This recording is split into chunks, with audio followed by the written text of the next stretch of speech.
Bonjour à tous et bienvenue à Catch Club. On se retrouve pour les résultats de AEW Dynamite et WWE NXT du 11 décembre 2019.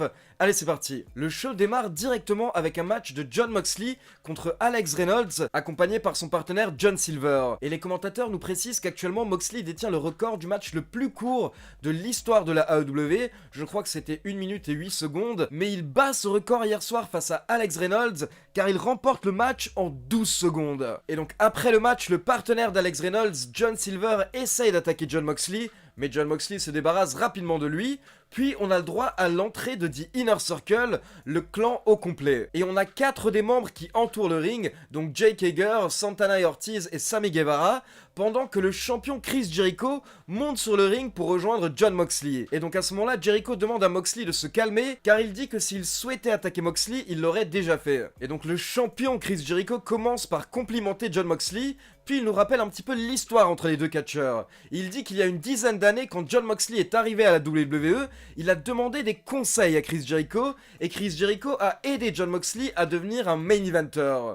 Puis par la suite, quand Jon Moxley voulait quitter la fédération pour aller voir ailleurs, il a à nouveau contacté Chris Jericho, et à ce moment-là, c'est Chris Jericho qui a amené Jon Moxley à la AEW. Et donc maintenant, Chris Jericho dit qu'il est à nouveau là pour aider Jon Moxley. Et le champion demande à Moxley d'imaginer ce que ce serait s'il rejoignait The Inner Circle. Donc à ce moment-là, le champion propose à Jon Moxley de rejoindre son clan. D'ailleurs, il a un t-shirt de The Inner Circle et il le laisse sur l'épaule de Jon Moxley. Et à la fin, Chris Jericho précise qu'il ne souhaite pas avoir une réponse tout de suite ce soir, car il sait que Jon Moxley doit y réfléchir, donc il lui laisse du temps et Moxley peut lui donner sa réponse quand il le souhaite, dès qu'il est prêt. Ensuite, on passe à un match par équipe avec cette nouvelle équipe qui a démarré en attaquant Cody Rhodes. Il s'agit de The Butcher, The Blade, qui sont accompagnés par The Bunny qui est le nouveau nom de la catcheuse Ali. Il faut savoir que suite à leur attaque sur Cody Rhodes, on a appris qu'en fait ce clan a été amené par MJF, qui est actuellement en rivalité avec Cody Rhodes. Et donc cette semaine justement, The Blade and The Butcher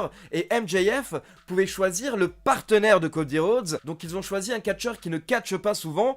Il s'agit de QT Marshall. Le but était clairement de désavantager Cody Rhodes. Mais il faut savoir que QT Marshall a été très bon durant le match, et du coup il avait toute la foule qui était derrière lui, parce qu'honnêtement il nous a épatés. Même si à un moment il a fait un splash par-dessus la 3ème corde qui était assez dégueulasse, je veux dire honnêtement il a prouvé qu'il était un catcheur très solide, et ça a été la bonne surprise de la soirée. Mais malheureusement au final, alors que Cody Rhodes était à l'extérieur, The Blade et The Butcher ont remporté le match. Et après le match, alors que Cody Rhodes était toujours à l'extérieur, on a le droit à l'entrée de Darby Allin, et donc Darby Allin vient voir Cody Rhodes, et il lui tend la main, il l'aide à se relever. Donc apparemment on a le droit à la naissance d'une nouvelle alliance entre Cody Rhodes et Darby Allin. Car la semaine dernière en fait dans une promo, Cody Rhodes disait qu'il n'avait plus d'amis actuellement, en tout cas personne pour l'aider, car ses amis de The Elite étaient déjà trop occupés dans d'autres rivalités. Donc voilà, c'est cool de voir Darby Allin qui aide Cody Rhodes, mais j'espère vraiment que rapidement on va avoir le droit au retour de The Elite et à la renaissance de ce clan qui a totalement disparu depuis la naissance de AEW Dynamite. Ensuite, on a le droit à l'entrée d'un des meilleurs heels dans le monde du catch actuellement, MJF accompagné par Wardlow. Et donc MJF nous a fait une très bonne promo anti-Cody Rhodes, il s'est moqué de lui, il s'est moqué du public, et comme on le sait depuis quelques semaines, Cody Rhodes souhaite absolument avoir un match face à MJF, mais MJF refusait jusqu'à présent. Mais hier soir, d'un coup, il s'énerve et il accepte d'affronter Cody Rhodes. Mais il nous précise qu'il acceptera le match sous plusieurs conditions, et qu'il nous précisera ces conditions lors d'un des prochains épisodes de AEW Dynamite. Ensuite, on retrouve Alex Reynolds, donc le catcheur qui a perdu face à Jon Moxley lors du premier match, dans sa chambre d'hôtel. Et à ce moment-là, en fait, on a le droit à une nouvelle vignette pour le Dark Order, car Alex Reynolds est en train de regarder un programme télé où il y a un présentateur qui est en train de parler, mais d'un coup, il s'adresse directement à Alex Reynolds, alors qu'il est à la télé, et il lui propose à nouveau de rejoindre le Dark Order, mais d'un coup, le partenaire d'Alex Reynolds, John Silver, rentre dans la chambre d'hôtel. Donc encore une fois, on a ce côté secte pour le Dark Order qui essaye de recruter des gens. Dans ce cas-là, ce sont des catcheurs qui ont l'air perdus, et le Dark Order dit justement qu'il peut aider Alex Reynolds à arrêter cette série de défaites. Et donc pour ceux qui connaissent la série Black Mirror, il faut savoir que les dernières vignettes du Dark Order font vraiment penser à cette série, je trouve personnellement. Le troisième match de la soirée, c'était Big Swole contre Emi Sakura Pour ceux qui ne sont pas au courant, Big Swole vient de signer un contrat avec la AEW.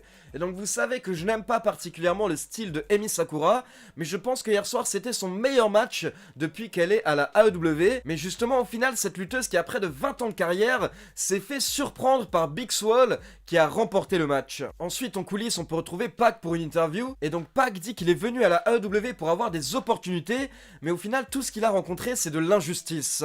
Et donc il demande un 3e match face à Kenny Omega, car actuellement en fait ils sont à 1 partout, et donc il souhaite avoir la belle, le 3e match, et Pac annonce que si on ne lui donne pas son match, il ne sait pas ce qu'il va faire, mais il ne pourra plus se contrôler. Ensuite le 4e match de la soirée c'était un match par équipe, avec Kenny Omega et Hangman Page, contre Kip Sabian et Shawn Spears. Et donc la raison pour laquelle Kip Sabian et Shawn Spears font équipe, c'est que Tully Blanchard, le manager de Shawn Spears, a annoncé qu'il observait Kip Sabian pour potentiellement le prendre en tant que client. Et à côté de ça, pour rappel, il faut savoir que Hangman Page ne fait plus partie de The Elite actuellement, il a annoncé qu'il faisait une petite pause pour pouvoir se concentrer sur ses affaires. Et du coup justement, durant le match, on pourra voir qu'il y a un petit peu un manque de cohésion entre Kenny Omega et Hangman Page. Par exemple, il y a un moment où Kenny Omega voulait checker Hangman Page, mais Hangman Page l'a évité. Puis à la fin du match, alors que Kenny Omega était lancé et qu'il allait remporter le match, Hangman Page a effectué le tag, et au final c'est lui qui a remporté le match avec son Buckshot Lariat. Et il faut savoir que durant le match, à un moment les lumières se sont éteintes, et quand elles se sont rallumées, on avait Tully Blanchard qui était attaché à une chaise au niveau de l'entrée, et Joey Janela qui était à côté de lui. Donc pour rappel, Joey Janela est actuellement en rivalité avec Shawn Spears, donc Shawn Spears a quitté le match pour aller sauver son manager. Du coup Kip Sabian s'était retrouvé seul face à Hangman Page et Kenny Omega. Ensuite, on a droit à une promo assez sombre, assez dark de Brandi Rhodes, où elle nous présente la personne qui était dans le public la semaine dernière, à qui elle a coupé les cheveux, et donc cette fan maintenant a la tête rasée, et Brandi Rhodes en profite pour renouveler sa proposition, et elle offre une place dans son nouveau clan à Chris Statlander. Ensuite, on a à nouveau le droit à l'entrée du champion Chris Jericho avec Jake Hager, qui prennent la place de Tony Schiavone et Excalibur aux commentaires, et donc ils commentent le prochain match avec Jim Ross. Il s'agit du match entre Sammy Guevara et Luchasaurus, accompagné par Marco Stunt et Jungle Boy. On a eu le droit à un bon match et une victoire de Luchasaurus en 6 minutes 30. Mais après le match, Jericho et Jake Hager montent sur le ring pour essayer d'attaquer Luchasaurus, et donc on a le droit à une bagarre avec The Inner Circle et le Jurassic Express. Et à ce moment-là, en fait, Jungle Boy prend le dessus sur Chris Jericho, et à un moment, il le couvre, et Marco Stunt effectue le tombé. Donc en fait, c'était pour nous montrer que Jungle Boy peut couvrir Chris Jericho, sachant qu'il va l'affronter lors du dernier match de Chris Jericho en 2019. Mais pour info, ce ne sera pas un match pour le titre AEW. Ensuite, on passe au main event de la soirée, un Texas Street Fight entre les Young Bucks et Santana et Ortiz. Et en gros, les règles du Texas Street Fight, c'est qu'il n'y avait pas de disqualification, il n'y avait pas de limite de temps, et le tombé pouvait être effectué n'importe où dans l'arène. Et les vainqueurs de ce match affronteront SCU la semaine prochaine pour les championnats par équipe AEW. Donc on a le droit à l'entrée des Young Bucks, mais ils se font directement attaquer par Santana et Ortiz. Brandon Cutler a essayé de venir aider les Young Bucks, mais il a reçu un powerbomb à travers une plateforme au niveau de l'entrée. Et d'ailleurs, une précision que j'aimerais faire par rapport à ce match hier soir, pour ceux qui ont vu le match, je ne sais pas si vous serez d'accord avec moi, mais en fait, il y a eu un petit peu trop de bump où les catcheurs sont passés à travers les tables sans raison, et parfois ça avait pas du tout l'air réaliste. En fait, un catcheur recevait une prise, il était au bord du ring, et d'un coup, il se jetait sur la table. Donc voilà, je trouvais qu'hier soir, ces bumps sur des tables étaient parfois un petit peu inutiles, et du coup ça enlevait de l'impact et de l'importance au fait de passer à travers une table. Mais malgré ce petit détail, sinon on a eu le droit à un très bon match par équipe, comme d'habitude à la AEW, et au final ce sont les Young Bucks qui ont remporté le match. Et donc après le match, on a les champions par équipe, les SCU, qui rejoignent les Young Bucks dans le ring, et donc les deux équipes sont face à face. Donc voilà, c'est tout pour AEW Dynamite. Maintenant on passe à WWE NXT. Et comme d'habitude pour NXT, je vais seulement vous parler de 2-3 temps forts de la soirée, mais les résultats complets sont disponibles sur catchclub.fr. Et donc hier soir, le show a démarré avec un match génialissime, potentiellement le meilleur match de la semaine, entre Angel Garza et Lio Rush pour le championnat NXT Cruiserweight. Et on a eu le droit à une belle surprise, car Angel Garza a remporté le match par soumission face à Lio Rush. Donc Angel Garza est le nouveau champion NXT Cruiserweight. Mais ce n'est pas tout, car après le match, Angel Garza a invité sa petite amie dans le ring, et là, il l'a demandé en mariage devant tout le public, et heureusement, sa petite petit ami a accepté. Donc c'était un très beau moment. Par contre, ce qui est étonnant, c'est que du coup ça fait passer Angel Garza pour un face, pour un gentil, alors qu'à la base ces dernières semaines c'était un méchant. Donc on verra quel sera son rôle lors des prochaines semaines, mais en tout cas on a vraiment eu le droit à un très bon match entre Garza et Lio Rush. Ensuite, un autre moment fort de la soirée hier soir, c'était le match entre Mia Yim et Dakota Kai. Car pour rappel, c'est Dakota Kai qui avait attaqué Mia Yim avant NXT TakeOver afin de prendre sa place lors de War Games. Donc hier soir c'était un petit peu la vengeance de Mia Yim, mais malheureusement pour elle, elle a perdu le match. Car Dakota Kai avait enlevé l'une des protections du coin de ring et elle avait envoyé Mia Yim directement la tête la première dans le bout de métal qui du coup n'était plus protégé, et derrière elle a effectué le tombé pour la victoire. Mais après le match, Mia Yim a eu l'occasion de se venger,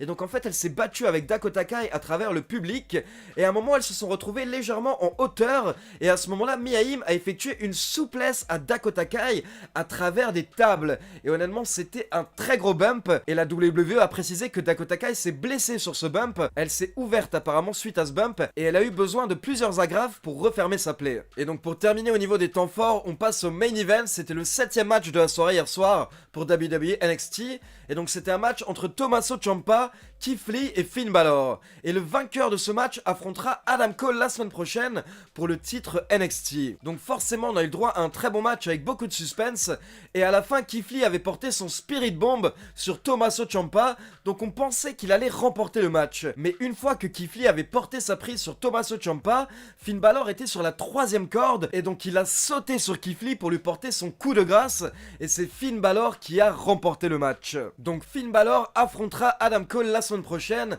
pour le titre NXT. Et je vous avoue que d'un côté je n'ai absolument pas envie de voir Adam Cole perdre le titre NXT, mais d'un autre côté j'ai vraiment envie de revoir Finn Balor avec un titre, donc je suis totalement partagé. Donc j'aimerais avoir votre avis, dites-moi dans les commentaires, selon vous qui va remporter le match la semaine prochaine, et qui vous souhaiteriez avoir comme champion NXT, Adam Cole ou Finn Balor. Voilà, c'est tout pour la review de AEW Dynamite et les temps forts de WWE NXT. Comme d'habitude, n'oubliez pas de liker la vidéo, de vous abonner à la chaîne et de cliquer sur la petite cloche pour être informé de la sortie des prochaines vidéos. Et n'oubliez pas également de vous abonner à la chaîne de Christophe Ajus, sur laquelle vendredi soir à 20h, il y aura l'épisode numéro 2 de La Cloche, le nouveau podcast de Christophe Ajus. Ciao tout le monde!